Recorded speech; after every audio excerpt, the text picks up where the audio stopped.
আর যাদের কাছে ফজরের নামাজের মূল্য নেই তারা বলতেছে যাক আমি ঘুম থেকে উঠতে পারলে পড়বো, না পড়লেও তো কাউকে কৈফিয়ত দেয়া লাগে না, ইমাম সাহেব হোক কই, ইমাম সাহেবের ফরজ দেইবে দায়িত্ব আছে এত লাইরে, আনলে ইমাম সাহেব নবত্য।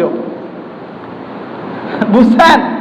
তা এখন আপনিও দায়িত্ব নিয়ে নেন, এটা ঠিক আছে কথা, আমরা এটা 100% মানি। আমি বলি আমাদের বন্ধু বান্ধবদেরকেও বলি, আমরা যে মসজিদের এসাদনতকে এত জোরজাপটা সত্য গ্রহণ করে নিছি নিজের নামাজ ঠিক থাকার জন্য, নিজের নামাজ ঠিক থাকার জন্য আপনিও গ্রহণ করে নেন। মসজিদ অ্যাভেলেবেল মসজিদ হচ্ছে, আপনি আস্তে আস্তে ইমাম হয়ে যান, মুয়াজ্জিন হয়ে যান, খাদেম হয়ে যান, আপনিও একটা দায়িত্ব নিয়ে নেন নামাজ ঠিক থাকুক।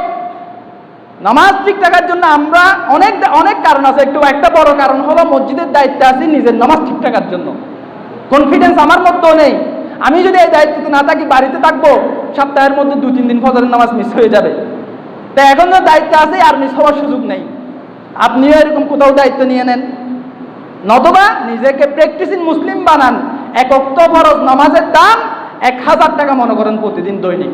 আমাদের বন্ধুরা বিভিন্ন জায়গায় চাকরি করতেছে, আমাদের আলহামদুলিল্লাহ সার্টিফিকেট আছে, বিভিন্ন জায়গায় চাকরি না করে মসজিদ ধরে আছি, কিন্তু আমি ভাবতেছি প্রতিদিনের ফজরের নামাজের বেতন হলো 1000 করে 30 মাসে 30,000 টাকা ওখানে বেতন উঠে যায় আমার। নামাজকে এরকম গুরুত্ব দিতে হবে, জীবনের ক্যারিয়ারকে আপনি চেঞ্জ করে ফেলতে হবে নামাজের জন্য। আপনি এখন ক্যারিয়ারের অজুহাত দিয়ে নামাজ তরক করবেন এই সুযোগ নাই। বহুত বড় বড় যারা পৃথিবীব্যাপী ইসলাম প্রচার করতেছে তারা ক্যারিয়ার চেঞ্জ করে ফেলছে। ডক্টর জাকির নায়েক পুরো দুনিয়াতে ইসলামের প্রচার করতেছে, MBBS ডাক্তার ছিল, শামীম বক্স, বড় বড় আব্দুর রৌফের মতো ডাক্তার ছিল, সব সার্টিফিকেট এক ফাঁসে ফেলে রেখে ইসলাম প্রচারের জন্য কোরআন রিসার্চ করতেছে, তাওরাত রিসার্চ করতেছে, ইনজিল রিসার্চ করতেছে, গীতা, হিন্দুদের ধর্মগ্রন্থ পড়তে পড়তে কত কষ্ট করছে আপনি কল্পনা করেন। একজন MBBS ডাক্তার, খাওয়ার জন্য চাকরি ছিল না, অল্প খেয়ে রিসার্চের মধ্যে সময় দিছে, আল্লাহর জন্য অনেক বড় দামি বানাইছে। তারেক জামিল পাকিস্তানের অনেক বড় দায়ী, পুরা পৃথিবীতে দাওয়াত দিচ্ছে, MBBS ডাক্তার ছিল। শেষ পর্যন্ত বাড়ি থেকে বাহির করে দিছে। MBBS শেষ করে তুমি আবার কোরআন পড়বা, তোমার তো এই সময় নেই, বাড়ি থেকে বাহির হও। তারেক জামিল বলতেছে আলহামদুলিল্লাহ বাড়ি থেকে বাইরে হয়ে যাব। মাদ্রাসায় ভর্তি হয়ে গেছে, আরো 5 বছর কোরআন পড়ে আলেম হয়ে এরপরে ইসলাম প্রচার করতেছে, MBBS ডাক্তার।